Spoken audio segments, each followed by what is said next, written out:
And what we can do here is love each other. We don't have to have a war to feel that love awakening. And it's so powerful. It is so simple and so powerful.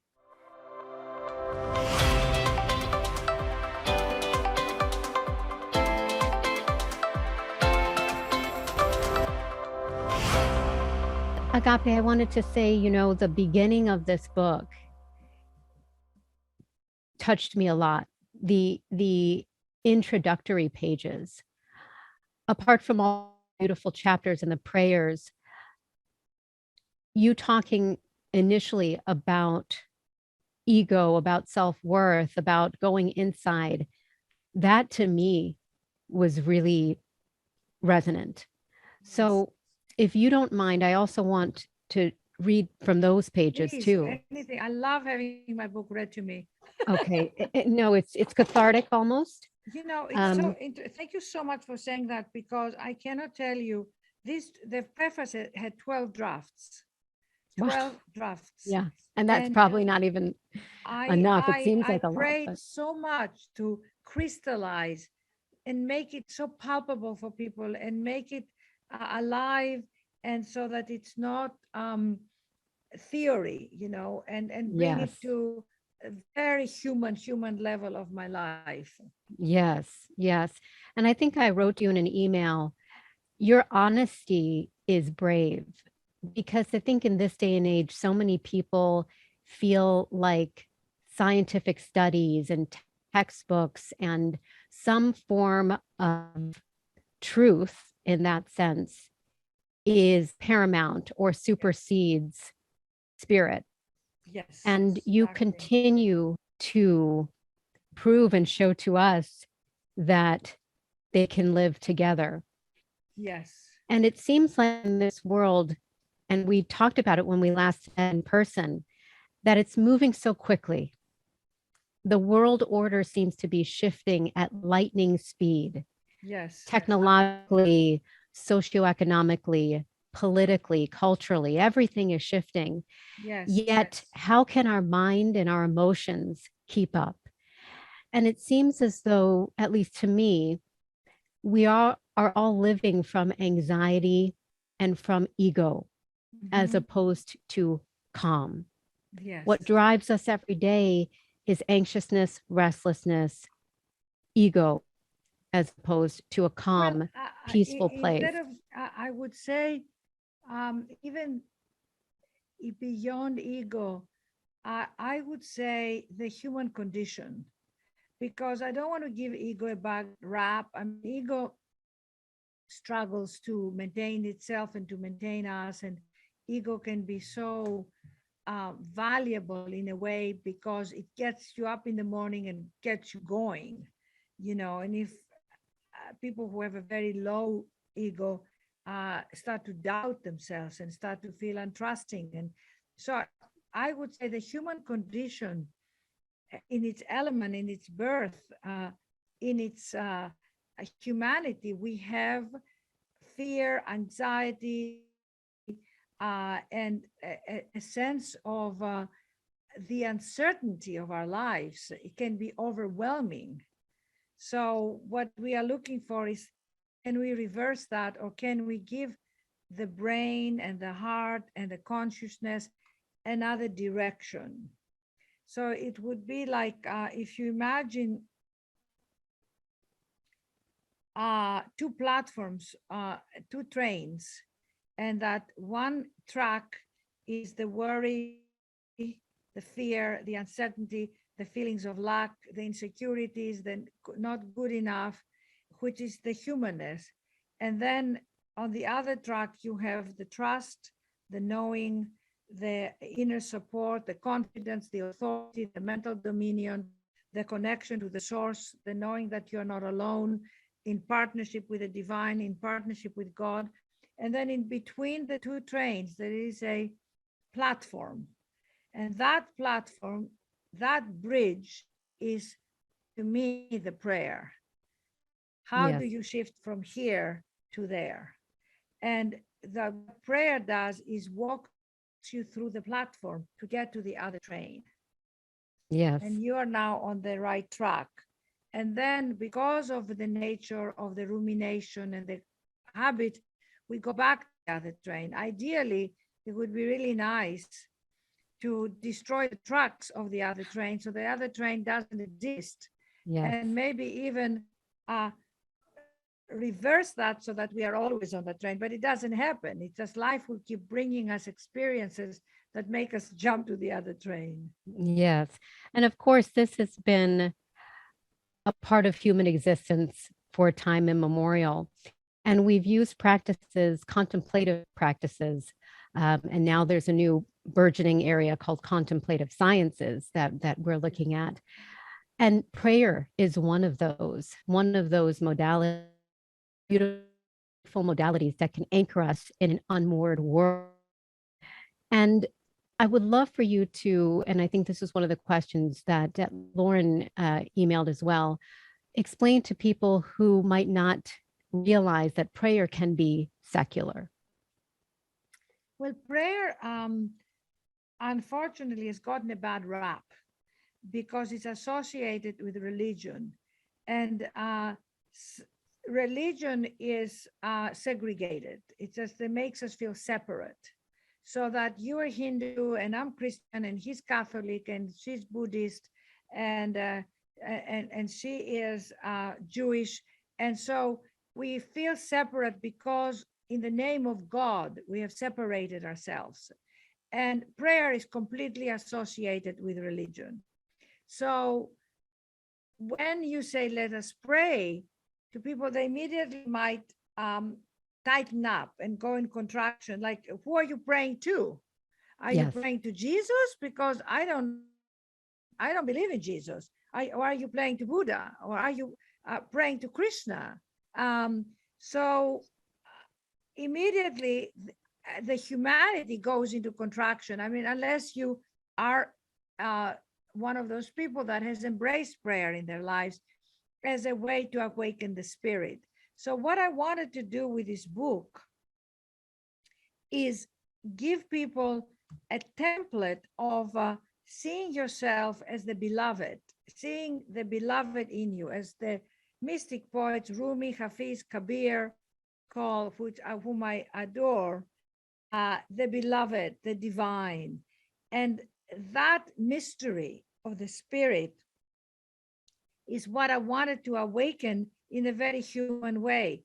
And bring that spirit, bring that God. And let me just define God. Anything you think of that is larger than yourself, if you want to call it the universe, the source, God, the higher power, the higher wisdom, the big blob in the sky, God is a consciousness. That's what I call.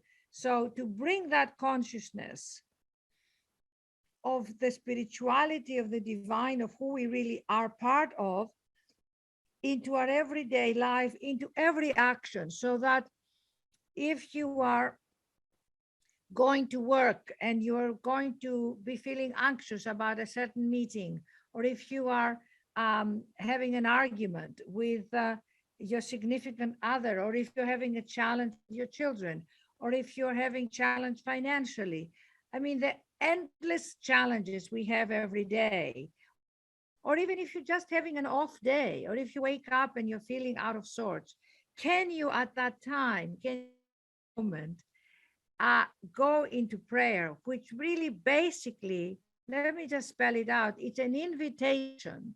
It's like inviting the higher spirit, the higher consciousness to come and visit you, to awaken in you.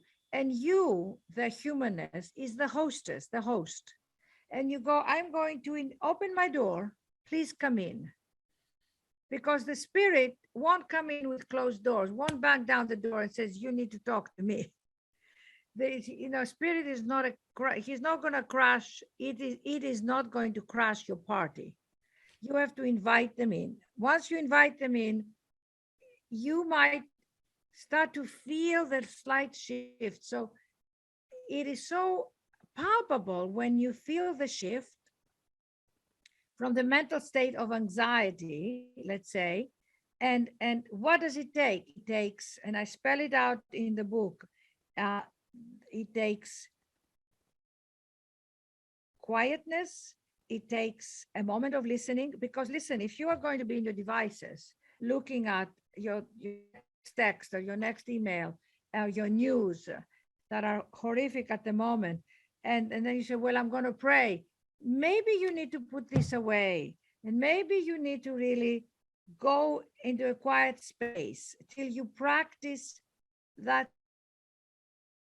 that deeper sense beyond your breath, as Kabir says, what is God? The breath beyond the breath. And to know that this being is alive and well, and you are stepping into it and you are claiming it, and you're saying, I claim this as my own. I don't need a priest. I need a conduit. I don't need a in-between person. I don't need to be in a temple, in a church. I need to be where I am, exactly unadorned, and go into that silence. Say, I ask for the light of the Spirit that lives in me. And right now I'm being faced with this challenge, and you name it. And as you name it, you bring it to the table. I'm faced with this challenge of my setness, of feeling excluded, of feeling not important enough. I have another chapter in the book, the importance of not feeling important enough, of feeling like I'm living on automatic, feeling stuck with my creativity, of having this argument with my kid. My kid walked out on me, of my parents being older, and I have to put my mother at a home, and that's devastating to me. But right now, I ask that I return to my breath, to my silence, and I ask that I may receive the guidance, the confidence that I'm not alone, the inspiration, and awaken the spirit in me, the joy in me, the wisdom in me, my soulfulness, that in this situation, there is peace and there is balance. And there is a way to find a golden mean. Please assist me to see it. And then you basically shut up and you listen and you hold. And some part gets anxious again, and you hold and you hold and you learn to hold. And then you go about feeling you're walking hand in hand with your beloved. Yes. Agapi, it's very beautiful just to watch you really practice this, even as we're talking here. And what I think we both are hoping to do in our separate ways is to allow people the opportunity to go inside. Our Yes. world, and you talk about it so much in this book, is mainly about externalities, is about Yes. Doings. what is happening through the lens of our eye outside, as opposed to what is happening inside. And it really is a crisis of the moment, the crisis of turning outward instead of inward. Yes. And prayer is this ability for us to go inward. And I want to read that quote from St. Augustine in your book. People travel to wonder at the height of the mountains, at the huge waves of the sea, at the vast compass of the ocean, and yet they pass by themselves without wondering. Yes. This idea that Beautiful. we're looking for the purple pill, we're looking for other people, friends, colleagues, we're looking to books, we're looking to anything that we feel is tangible in the outside world to heal us, to even help us thrive. Yes. But we haven't been taught that all of that comes from within. And this is what I'm getting from your book and from all of your teachings, and continually understanding that it's inside that is where we must travel for happiness, for contentment, for calm. Yes, yes. And we've lost the compass that says, go to the left, go to the right, keep on north, go to the, like the compass guides us, and we've lost that inner compass. And I feel very much like you said, the outer pulls us so much, and it's a practice. And a lot of people that you and I know um, are one amazing people who meditate, and they teach mindfulness, and they practice mindfulness, and they might practice their yoga practices. Or I know you love nature, and how you love connecting with nature, and that's your way of connecting with your spirit. You're very right. And it's so beautiful. So whatever does it for each one of us, we have to give ourselves permission to say that is my form of prayer. So it doesn't have to be you know um in devotion, going to the church or to the temple, or it can be anywhere at any time. And eventually it's almost like you you start to feel that you are the spirit takes over you. This is what happened to me in writing this book. I was during the pandemic, and I was very unhappy with the lockdown and not being able to see my friends and socialize and do my events. And in writing this book, I was really giving myself the tools uh, to awaken to a deeper part of myself. That's extraordinary. So I wrote it out of that place of hurt, and out of that place of uh, feeling, will this ever end? Yes. And then in the midst of all that, I had to be creative. You also talk about self-worth, and in talking about going to the outside world, a lot of us also look for our validity and our self-worth, measure that with the external world. And I want to read in your introduction, if I may, Yes, please. about self-worth and prayer. It takes a sense of worthiness to believe that you are deserving of this awesome connection. So many of us move through our lives feeling unworthy. We believe that in order to claim our power, we need to prove our value. But that's the greatest trap of the human condition. We are looking for answers all around us and can't see that the beloved resides within us. So few among us are ever taught this reality. That is so powerful.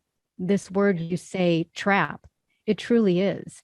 Yes. And without being aware that we are trapped, Yes. many of us live like that, Exactly. entrapped for the rest of our lives.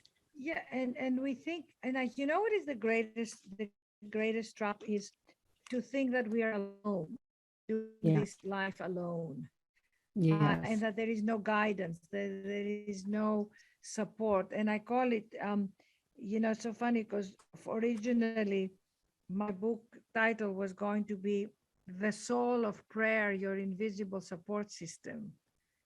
Yeah, and I love that, your Yeah. invisible support system. Yeah. We cannot see our souls, we cannot see consciousness, but we feel it.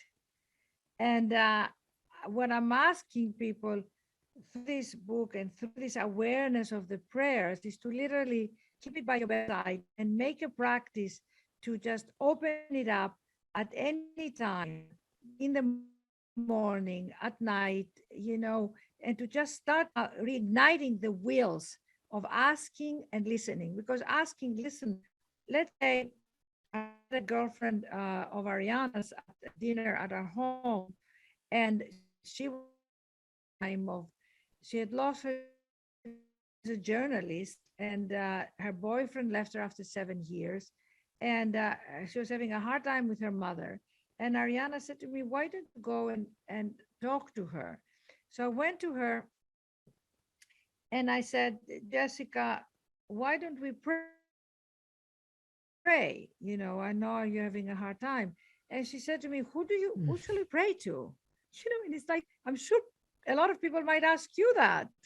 Who do you pray to? What God do you pray to? And I said, well, let's pray to the 36 trillion cells that are making you right now. Beautiful answer. That's it. I mean, Yeah.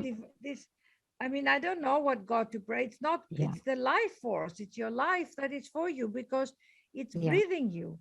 It's expanding you. So let us pray to that. And so how do we pray for others? I have a whole chapter in the book, The Power of Praying for Others. How do you pray for others? You evoke your goodness, your love, your heart. Ultimately, prayer and connection to the spirit is your love. Yes. I mean, Pooja, you're a mother with these adorable children. And if you are ever having a hard time with someone or something, and I said to you, Pooja, go into your heart and think of your children, how much you love your children, your heart is going to go as big as the That'll do it. globe. So I'm asking people to go into their heart and find that place. If you're a mother, you're a mother and you have your children. If you're a father and you have your children, you might be awakened through that. What do you love? And if you don't have children and you never been married and you never had children, that's okay. Can you find something that you love? Is it yourself? Is it a person? Is it something in the universe that evokes that love, that heart?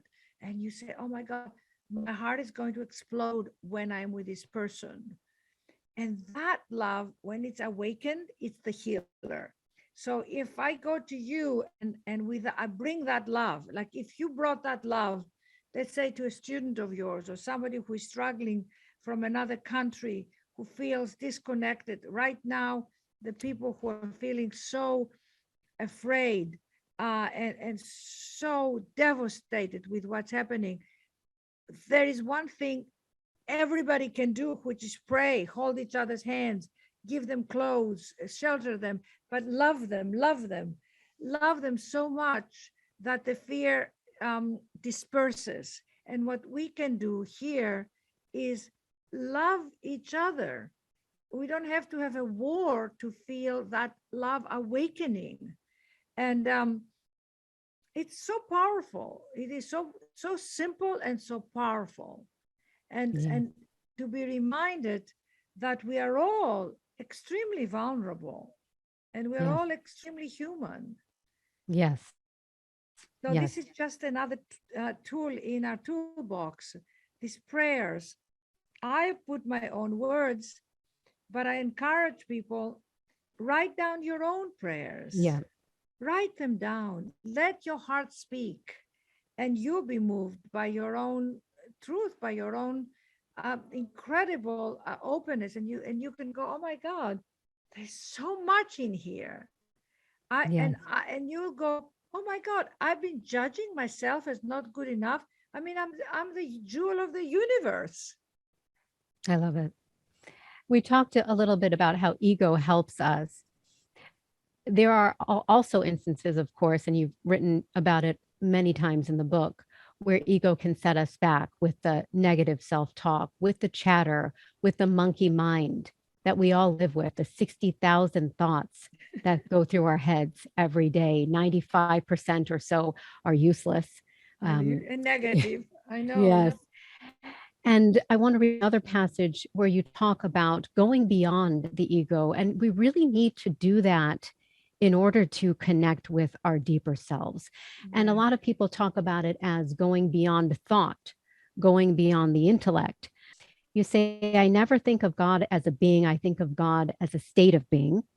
To enter that state, we have to dare to go beyond our limited sense of ourselves, our minds, our emotions, and our finite perspectives. Prayer is the bridge. This practice gives us the foundation to go about our lives in a state of attunement, alignment, and greater clarity. You also go on to talk about ego in this way. You say, in prayer, you begin moving beyond the confines of the self that is preoccupied with so many things. Whoever you think you are not. Because our thinking is finite, we cannot conceive with our minds the soul of who we are, which is infinite. The power in the process of prayer is that you go beyond your thoughts and your restricted mind, and you start to touch upon the reality of who you really are. And it, very powerful words, all of them. And I've talked before to people about living in a society which so values academics and this idea that everything can be solved through logic, through reasoning, through the Yes. intellect. We Yes. are brought up to believe that in our education system, in Right. our workforce. You are here saying, go beyond to Mhm. really be able to reach your full potential, to be able to thrive. And to It's be such a able to, profound uh, message. you know, Pooja, is to be able, it's more like the awakening of our own soul, because, and that's something that, you know, you can really like reading books about water and reading how water is made, as opposed to taking a glass of water and drinking it. That will quench my thirst. And I can read and do a whole seminar, PhD on water, Yep. but that won't quench my thirst. So it's really like what quenches your thirst. It's like somebody, you know, reading you poems about love, or feeling their love for you, or you feeling your love for them. And if you love, um, if you, Agapi, my name means unconditional love. Yes. And I feel that's what that was my destiny. My path was to really discover what that meant. That unconditionality is just the sweetest, first of all, with yourself, Yeah. to open up to your heart, to take you in. You know, I have this poem here that says coming home, which is like, how do you move in with yourself? Move in. It's when myself invited me and say, move in with me. And most people are walking around disconnected from their bodies, disconnected from themselves. And they go, I feel lonely. I'm with so many people, or I'm studying, or I have degrees, or maybe I made a lot of money. But there is a sense of unfulfillment. And that comes because the true fulfillment is that deep connection with ourselves, all of ourselves, you know, the good, the bad, and the ugly. You know, it's not like, okay, uh, I'm a spiritual being, therefore I now must act and be a certain way. And yet, some of the most joyful and enlivening moments in my life, and I'm sure in yours, is when I had dinner with friends in Greece, when I went up dancing spontaneously, when you sing, when you dance, when you eat. I mean, that is the celebration of life. So I say, when you go to meditate, before you meditate, Ravi Shankar, was it Ravi Shankar that said these three things? I Yes. say, here's what I would do. I would say, open my heart so that I may know you, in that you live inside of me, you as my spirit. Open my eyes so I may see the beauty of my soul. Open my thoughts so I may think that as the divine things. Illuminate me. And then you lean back and you go to the mind and the ego and the emotions. Shh.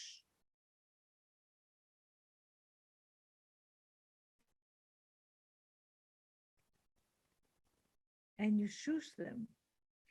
And you go into the utter silence, into that moment, and asking for something bigger to be revealed to you. And that, my dear Pooja, there are no words how that happens. I know that the times that I've asked, the curtain is lifted and I see beyond this reality. But I know that each person has their own timing, and grace comes at unexpectedly.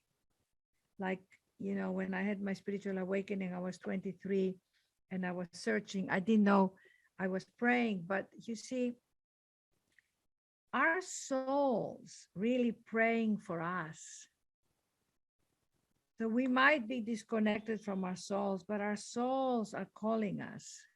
So prayer is really going, oh, I hear you. I hear you. I'm coming. I'm coming. I'm coming, like your lover, you know, and having that sacred time. And let me tell you, as my sister is so funny. Whenever I have a hard time, she says to me, read your book, read your prayers, because I myself practicing these things as we speak. Yes, we all are. I We mean, all I'm are. not like saying, oh, I wrote this book and now, I know. And I'm going, Agapi, pray. Do you pray? You know, um, it's just Yes, incredible how we are all constantly tested. This human level is so challenging, to become who you are and to own who you are and to connect. It's very challenging. I find it it is. challenging. It is. And we talk about getting through crises, and one such one is the Ukrainian crisis that we're involved in right now. However, there is so much to say about flourishing. And Mhm. as you know, the ancient Greeks talked about the good life and how we can reach our full human potential. Maslow's hierarchy speaks to that. And I see that so much in you, Agapi, is not only dealing with the downs, but being able to fulfill the true agape potential that is you, the fearlessness, the being able to reach the greatest heights of your life and who you are. And Thank you, I want to sister. make Thank that you I want to make that so clear much. that this is not about angst and worry as much it is about reaching the pinnacle of your human potential, and that's what prayer can do as well. And Yes, you've said yes, this, yes. this practice gives us the foundation to go about our lives in a state of attunement, alignment, and greater clarity. We start to experience ourselves in a steadier, calmer, and more elevated state of being. We feel grounded in our spirit and at home in our bodies on this earth. We feel safe to take risks, to ask for what we want and need, and to reach out. We stop living in fear, judgment, separation, and worry. We become fully present in our lives. And the idea here is prayer can unleash our greatness, our personal greatness. It's And such well, a yes, also important part of this discussion. yes, and it's that's why I separated the book in these different sections, like living, creating, becoming, overcoming, because we're always overcoming something, and loving, so that every aspect of your life is a significant. It's not like, well, I'll be happy when this is over, or I'll pray when this is. I'll pray later. Right now, I'm handling this. No, right now, bring in the partner of the divine. Um, you know, and things like, you're bigger than your fear. That are you being discouraged? Finding your wisdom in your disappointment, so that every challenge and every experience can be crowned with the victory of your wisdom. This is what I gained. This is what I understood. I got more patient. I got more supportive of myself. I felt, God, I could ask for help and get it, and I'm worthy of asking for help. And I felt when people say no, it's not that I'm being rejected. And I felt that I can own me and find me, and and stop judging the hell out of myself. And see what's underneath. Like I write my prayers. I still, as much as I've written this book, and people have said to me, keep this book by their bedside, and they open it at night, or they open it in the morning, and they say it inspires them to write their own words, because I gave the words as a template. Okay, if you don't, every human heart has deep prayers. I'm sure you have prayers for your children and your parents and your wonderful husband and your work, and to bring more of puja's gifts and and how you want to help other women. So there is deep prayers in you.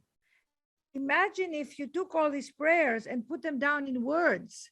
It'll be pages, it'll be volumes, I promise you, because we are rich inside. And so I encourage you, read the prayers, but then write prayers, keep a journal, and write in the morning and write at night, and let it come out of you, because what's not expressed and it becomes disappointment, depression, and sadness, and I'm not good enough. We must give ourselves permission to express the unexpressed in us. Yes, that's beautifully said, Agapi. And how many of us keep everything inside? Yeah, and I know most people that I talk to, they want to make a contribution to other people's lives. Most Yes. people say, I don't feel I, I'm making anything ever because it's just about me, and that's not fulfilling. But I'm helping this for my children or for my students. So uh, I'm helping. I'm making a difference in other people's lives. That's the fulfillment. Yes. And you can make a difference just who you are. You don't have to wait till you accomplish something and then you make a difference. You're making a difference just by you. Be the best version of you. Beautifully said. And and you touched on this as well. In our culture, we tend to believe that happiness will come soon in the future when I Yes. become this, when Yes. my title becomes this, when I sell this company, when I get the next round of funding, when I When I become a meet the man of my CEO, life, when when I I meet the man of my life, meet when the I woman have of my life, children, when I have children. and we're constantly searching this, Yes. yes, in the future. And since we don't have that much time left, I'd love to ask you, at your stage of life, so many of us, when we're in our 20s or when we're in our 30s, we believe success is X. Yeah. Success is changing, though. We also become wise, as you are. I look to you so much for that beautiful wisdom. At this stage, how would you define happiness for you Well, I and feel success? this book gave me tremendous, because I wasn't really expecting to write a book about prayer. And so it was given to me. And it was given to me so beautifully and spontaneously by praying with another about her book a few years ago. And the spirit came in and blessed the book. I could feel like, my God, it was a palpable thing that happened. And I went, wow, I've been praying in my life and calling in the light and in my spiritual practices, but I want to tell the world, don't do anything without prayer. Don't start your day without prayer, and demystify prayer. Take it off the pedestal into your fingertips. Make it your friend. Make it realize that it is, as I say, your password to your inner Wi-Fi. So Yes. make it that. And I wanted to give it. And so I sat down and I wrote this book during the pandemic when I was going through a hard time, and I had to rekindle my enthusiasm, because many days, I would wake up and going, oh my God, I don't know what I'm going to write. I can't believe I have to write. And I have nothing to say. I said it all. And then I would rewrite and dictate and walk up and down the hill and call forward the energy and call it forward. And my greatest happiness was that I would call it and it would come. That movie, If You Build It, They Will Come, the Field of Dreams, I think it's called, with Kevin Costner. Mhm. About, oh my God, you have to watch it. But with Yeah. Kevin, it's called Field of Dreams. Oh, yes. Oh, yeah. With Kevin 80s. Costner, Yeah. is it Field of Dreams? I think Something the basketball or baseball. the baseball. Yes. And the guy said, and he sees this land, and he says, if you build it, they will come. What a great line. And so Mhm. for me, it was like, if you ask, it will come. It would come. And the word, and the prayers would be channeled through me. I mean, when I'm saying channeled, is where you you you step behind you put yourself apart, you go beyond yourself, you let go of yourself, your ego, whatever you call it, you surrender, and you say, Yes. it's not about me, it's Yes. about this other thing coming through me. And that's my happiness. That is my absolute 100% happiness. That and I know, and when I would speak many times, because before the pandemic I would do many events to thousands of people, and every time I went before the stage I would say, it's you and me, Lord, this is for you. And I never thought this was for the audience. I never thought what are they going to think of me. I never thought, what if they don't like me? Because it was my offering of my life, of my gift to God. And I cannot tell you what bliss that was, because I would find that people would come to me and say, oh my God, you spoke straight in my heart. Or I felt when you were speaking, something else happened and awoken in me, and over again. And I would hug hundreds of people afterwards and sign my books to them. And I went home and I said, I am so happy. I'm so fulfilled. you know. And I, as a woman, as a Greek woman, I am not married. I don't have children. And you could say, oh, I have been uh you can look at someone and say, oh, you're just single. People say, are you just single? You say, yes. Isn't it wonderful?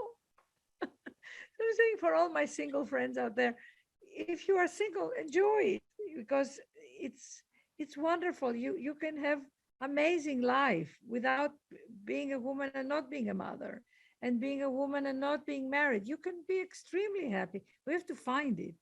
Yes. Agapi, I continue to tell you, and I mean it from the bottom.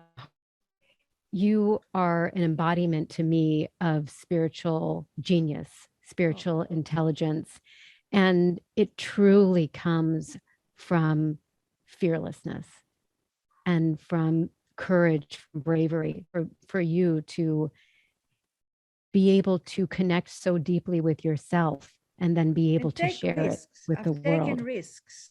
Like I said, I had my spiritual experience when I was younger and my awakening, but then it wasn't, and she lived happily ever after. It was like leaps of faith, times with no money, times where the relationship didn't work out, times where people said no.